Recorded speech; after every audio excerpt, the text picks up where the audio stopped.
Pozdravljeni, Slovenija. Z vami je zopet dr. Rajko Svizec.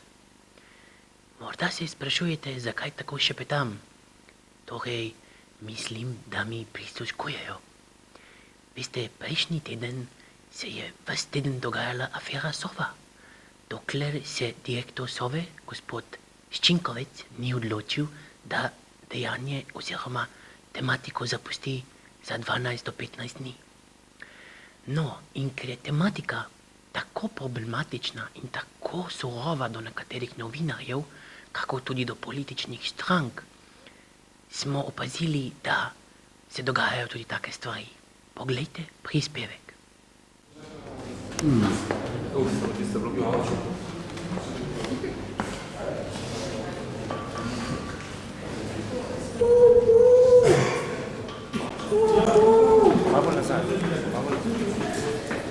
Gospod Ščinkovec, ste odgovorili na vprašanje poslancev glede porabe tajnega fonda?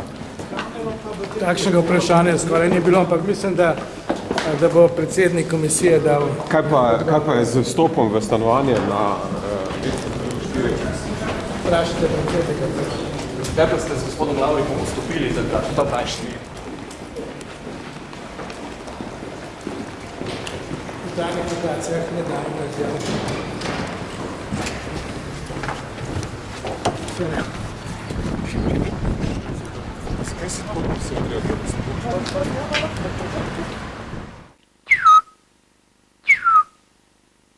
Kot ste videli, lahko Sova uspava ali tudi prebudi določene novinarje. To, kar se je zgodilo prejšnji teden našemu Vladeku, je nekaj zelo, zelo čudnega.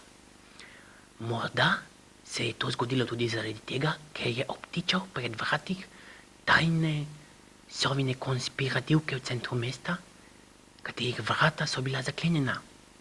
Morda so se pa v notranjosti stanovanja dogajale seksualne orgije. Pozdravljeni, Slovenija.